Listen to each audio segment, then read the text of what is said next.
अब भयभीत हो जाता है युधिष्ठिर कि महाराज फिर हमारी यज्ञ कैसे संपूर्ण होगी होगी। एक संत है इधर, छोटी जाति में है, उसका सुदर्शन नाम है, नीची जाति वाले को सुपच कहते हैं। वाल्मीकि यानी भंगी के घर में जन्म है, और वो संत आवे तो बात बन सके। तो वो कहने लगा युधिष्ठिर के उधर हमने अर्जुन जी को भेजा था, उससे पूछते हैं। वो कह के आए कि नहीं संत को। अर्जुन बुलाया, कहने लगा भाई आपने वहां कोई संत होंगे, उधर कह के नहीं आए उनको। हैं जी संत, पर वो तो अभिमानी बहुत है।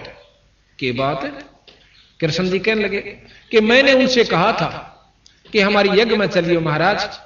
तो वो कहने लगे कि 100 यज्ञ का फल मुझे दे जो पहले, तब मैं थारे यज्ञ में भोजन पान चालू, क्योंकि तुमने इतने पाप कमा रखे से और उसके उपलक्ष्य में तुम ये धर्म कर रहे हो, भाई हम भोजन खाने नहीं जाए। तो आपने क्या जवाब दिया? मैंने ये जवाब दिया। भीम कहने लगे, तो भीम ने से कहा, तो उन्होंने बोला जी वो तो न्यू कहने लगा कि 100 यज्ञ का फल दे मैं जब चालू।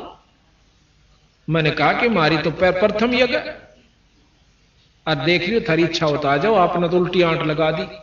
तो कृष्ण जी कहने लगे संतों को ऐसे नहीं कहा करते, और या मेरे को बताना चाहिए था अपना आकर के कि कोई संत ऐसे बोला, मैं समाधान बताऊं। वो अजीब के बना, मेरे साथ चलो। खुद भगवान कृष्ण नंगे पैरा और 500 पांडु राजा 6 के 6 चले जाते हैं, और जाकर के उस समय क्या हुआ, वो सुपच सुदर्शन कौन था थोड़ा सा विवरण दूंगा।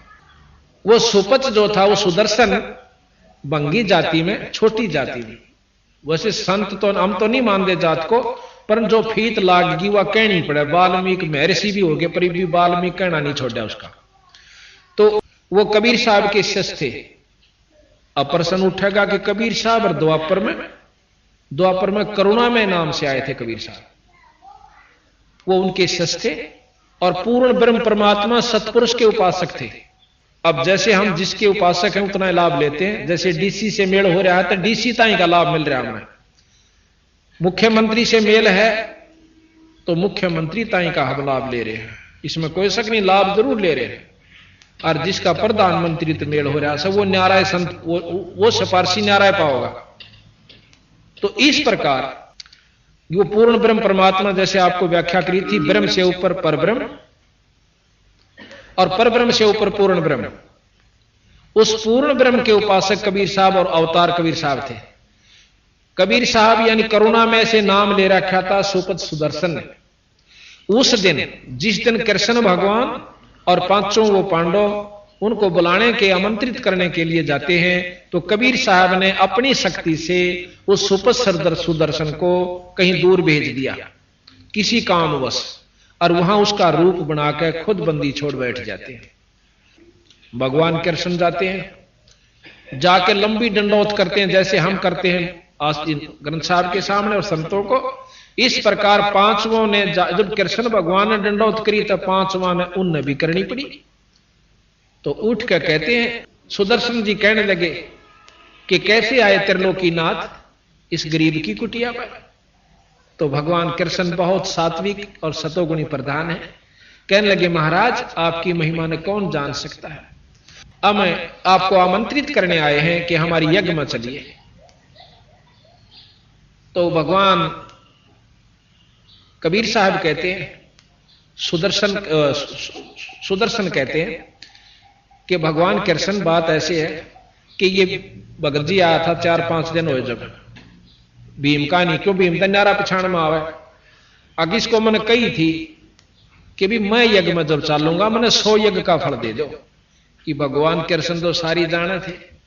ने बोले महाराज आप ही की वाणी है, क्योंकि जो कबीर साहब ने शास्त्र ईब लिखे हैं ये चारों युगा में लिखाए हैं जो के तो आपकी वाणी है कि संत मिलन को चालिए तज माया अभिमान, और जो पग आगे धरे ओ हे यज्ञ समान। अब जितने भी भक्तात्मा, चाहे करोड़पति, चाहे कोई बड़ा अफसर, चाहे कैसा भी है गरीब, जो यहां से सतभाव से सत्संग समागम में आया है, अपने अहंकार अभिमान में त्याग कर, तो उसको एक एक कदम का फल एक यज्ञ के समान है। ये संतां की वाणी है। तो इस प्रकार कहने लगे महाराज आपकी वाणी है कि साध मिलन को चालिए तज माया अभिमान और जो जो पग आगे धरे वो है यज्ञ समान। ये सतगुरु आप अपने 100 यज्ञ ले लो और बाकी मारे दे दो जोड़ी में, हमारा भी उद्धार हो जाए।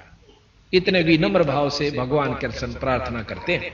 ये मानता का सबूत होता है, जिसमें ज्यादा शक्ति और भक्ति होगी वो नम्र ज्यादा होगा, और जिसमें कम होगी वो उखड़ सुखड़ सा बोला करे, करड़ा करड़ा रहा करे। भगवान कृष्ण जो से बहुत विनम्र और 3 लोक के सबसे श्रेष्ठ सतोगुणी प्रधान। जैसे बरबू जी ने छाती में लात मार दी थी इनके, और फिर भी उनकी टांग पकड़ के बोले ए महाराज इसे बज्जर के और फूल के सी लात लागी कदे टूट ना गई हो, आपका दर्द तो नहीं हुआ? और मारे के साथ उसकी पकड़ के टांग मनमाना मरोड़ दे और गिल्लम गुत्थम गुत्था खुटम खुटा नहीं, उन्होंने ऐसा नहीं किया। तो इतने विनम्र और सतोगुणी भगवान कृष्ण विष्णु जी है। तो कहने लगा मैंने इनसे कहा था कि 100 या 100। अच्छा, फिर ने बोला भी बात तेरी ठीक से। प्रसन्न हो गए भगवान कबीर साहब और ने बोला वह चाल में चालना, और अपनी सुमरनी माला थी खुट्टी पर टंगरी थी। भीम ताई ने बोले भाई भीम एक सुमरनी ठा लाइए मेरी। अब भीम वो माला तारण जा से भीम पर माला नहीं उतरती उनकी, और पसीना पसीना हो रहा। उस भीम ने नौका हाथी भगा दिए थे और वाजती गोटे नहीं आ लिए, और वह उस संत की माला नहीं उतरी। जब कभी और उसके मन में भीम का यूं था कि कृष्ण जी क्या नाराजी करने लाग रहे हैं, रिश्ते और यज्ञ पूर्ण होगी। ये भी बोले रहे भगवान कृष्ण, ये मन में विचार कर रहा क्यों उसकी टूटी सी लंगोटी, टूटे से जूते, लांडी सी लंगोटी, ढाडी बदी हुई, सावला सा रंग जैसे जंगली से होया करें, इस रूप में बंदी छोड़ बैठे। तने बोला रहा भीम मेरे में तक में शक्ति ना पर सुमरनी ना उतरती भी रात्रि जान गया कि तो जाने से शर्मागत ले नाड़ कर ली, और महाराज ने उठकर अपनी सुमरनी ठा ली, चाल पड़े। अब यज्ञ मंडल में आ जाते हैं। अब इतने बड़े बड़े विद्वान और बड़े बड़े ऊपर स्टेजा बैठे, बड़े बड़े लाल लाल लत्ते पर कर 5-5 तलक ला कर 6-6, और उस बूढ़े से महात्मा ने देख कर भीतरे भीतर ताश से अगले आए से शेर यू बजाओगा इनका संख, पर ऊपर तो प्रकट नहीं कर रहे। तो कृष्ण जी द्रौपदी ते कहने लगे द्रौपदी बाण अच्छा सुथरा भोजन बना दे। इस महापुरुष ने जब रुचि से भोजन खा लिया ना थोड़ा शंख बाजेगा। अब मन में ये संख्या द्रौपदी का भी आ गई थी कि इसी विद्वानों से ऐसे ऐसे जो शब्द बैठे अरे इन तना बाज जाइयो, मन में विक्षेप जरूर आ जाइयो, मन बहुत खतरनाक चीज है।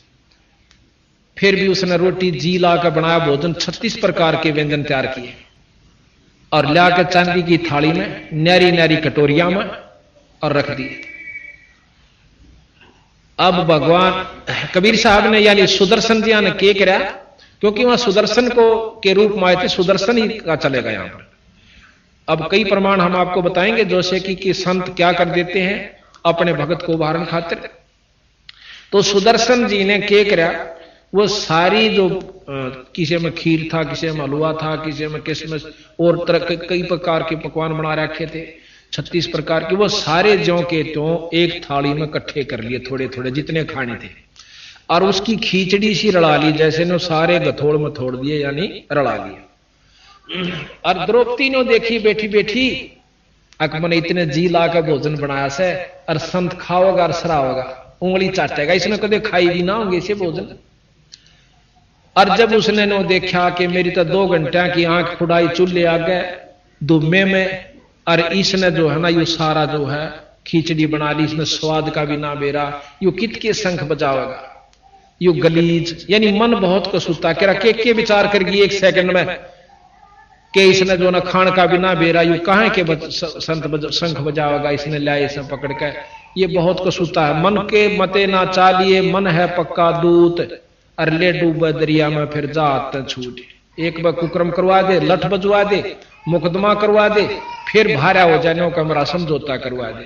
तो पहले कबीर साहब ने कहा पहले समझौता कर लो ने, 2 गाल दे दे, अपना कान बोच ले, 2 मार ले, जब भी सबर कर ले तो भी बढ़िया रहोगे उन मुकदमाते हैं। और आज तक किसी की इज्जत ना रही सही ने, जो राज्य हो लिए वो भी आखिर में लठ बजा बजा कर मर कर कुत्ते की जुनी में जा ली।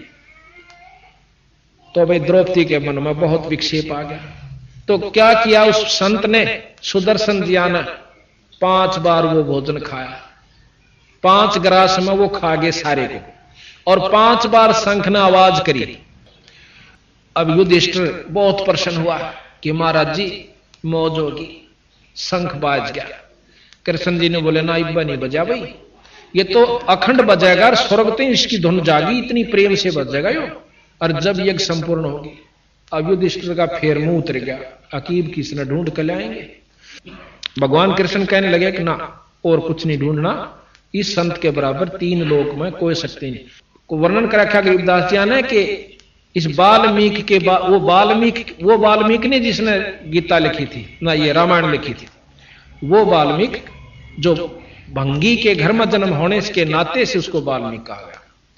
सुदर्शन भी कहा, सुपच भी कहा, सुदर्शन नाम था वैसे सुपच भी कहा। बोले इस वाल्मीकि के बालसम, इस सुदर्शन के बालसम ना ही 3 लोक, ये इतनी शक्ति का संत है। पर ना जच्चे तने बोला द्रौपदी तेरे मन में कोई कमजोरी आई से, और नौकरी इसके 5 धोकर पी ले, जब थारी यज्ञ संपूर्ण होगी, और ना फिर मन में मत ना कहिए। अब कहते हैं गरीबदास जी महाराज कबीर साहब के द्रौपदी ने उस बूढ़े से संत की 5 धोए चरणामृत लिया, और फिर देखे जब आधा द्रौपदी ने पी लिया ना, जब कृष्ण भगवान ने बोले द्रौपदी देखे मेरे मन ने दे दे थोड़ा सा, आधा उस चरणामृत को भगवान कृष्ण ने पिया, उस सुदर्शन के चरणामृत को। यहां गरीबदास जी महाराज कहते हैं चूड़े का चरणामृत लिया वो कृष्ण चंद्र करतारा कि उस अनंत कोट ब्रह्मांड के परमात्मा सतपुरुष के नुमाइंदे कबीर साहब के शिष्य उस चूड़े का, जिसने हम वाल्मीकि और भंगी और नीच जाति का कहते हैं, संता का नीच नहीं जात नहीं है। गरीबदास जी महाराज कहते हैं ऊंच नीच इस विध है लोई, और कर्म कुकर्म कहां में दोई। बूढ़े काम करनिया, नीच काम करनिया चाहे ब्राह्मण जाति का वो नीच है, और अच्छे काम करनिया चाहे समाज उसके क्या की फीत ला रहा है वो ऊंच है। ये बसंता के लक्ष्य बताने की विधि है। तो उस समय वो शंख जो ही चरणामृत लिया तो वो शंख अखंड बाजता है बहुत देर तक, और स्वर्ग तक उसकी झनकार सारी पृथ्वी पर घूम जाती है जब वो यज्ञ संपूर्ण होता है। तो उस भगत ने यह भी प्रश्न किया मेरे से, नकलोई गांव का है वो, कहने लगा जी ये बात मेरे समझ में नहीं आ रही थी कि वो सुपत सुदर्शन ईसा क्या होगा जिसने कृष्णता ही कोई फेल कर दिया। ऋषि इसी विद्वान बैठे थे, सारी महाभारत को फेल कर गया वो तो नायक वो था सारी उसका, जिस जो किसी से काम नहीं है उसने करके दिखाया। वो क्या चीज थी मैं सारा जा लिया था भाई, जो जिसने कृष्ण से भी सुपीरियर शक्ति थी तो वह कौन चीज थी। पर ने बोला सब टाल मटोड़ कर जाते, और मैं कहा भाई ये प्रमाणित शास्त्र है कबीर साहब का, गरीबदासियों का, जिन्होंने महाभारत जो की दो लिखती, गीता नो की नो लिख रखी इसमें, तो क्या वह ये भी झूठ लिख सकते हैं? क्या जरूरत है उन्हें इस झूठ को झूठ लिखने की, सच को झूठ लिखने की या झूठे लिखने की? फिर तो सारे शास्त्र गलत से भी, फिर तो सारी झूठ से शास्त्र में भी। अगर आप इस शास्त्र को गलत कोई मानना कि ये गलत से, तो फिर ये सारे गलत से। और नहीं, हम सारा को सत्य मानते हैं, ये भी सत्य है और ये भी सत्य है। अब जो किसी में ज्ञान है कि दिल्ली तक कि ये स्टेशन आवे हैं और आप भी जा रहे मैं भी जा रहे हैं यहां से दिल्ली, दोनों आगे सही मिले हैं, और हम आगे कलकत्ते ताई नहीं गए, और वही आदमी फिर बतावा कलकत्ते ताई ये स्टेशन हो रहा है, क्या वो झूठ बोलेगा? नो कह मैं जा कर रहा हूं और ये स्टेशन लागा, जब यहां तक कि हमारे सारे मिल गए तो अगले भी सत्य है, पर हम ना गए हैं, नहीं मानते, वो हमारी कमजोरी से। जब 4 वेद 6 शास्त्र 18 पुराण 11 उपनिषद महाभारत गीता रामायण वो ज्यों की तो इसमें लिखी गई, और उसके बाद बताया कि भी एक परमात्मा और सजिशन तुम भूल रहे, 3 परमात्मा 3 लोक के मालिक, इससे ऊपर ब्रह्म जिसको निरंजन वेद ब्रह्म कहते हैं, ब्रह्म से ऊपर पर ब्रह्म है। आप पार ब्रह्म की बहुत स्तुति सुनी होगी। जब दादा और परदादा 2 नाम से तो व्यक्ति भी 2 से, और परदादा उस बाप ते थोड़ा दादे ते भी बड्डा से, यानी उसका बाप से। इसी प्रकार हम ब्रह्म को अर्णों का वो पार ब्रह्म से, ये अनजान आदमी ने बंडा सके कि ब्रह्म और पार ब्रह्म एक चीज से। मंत्री प्रधानमंत्री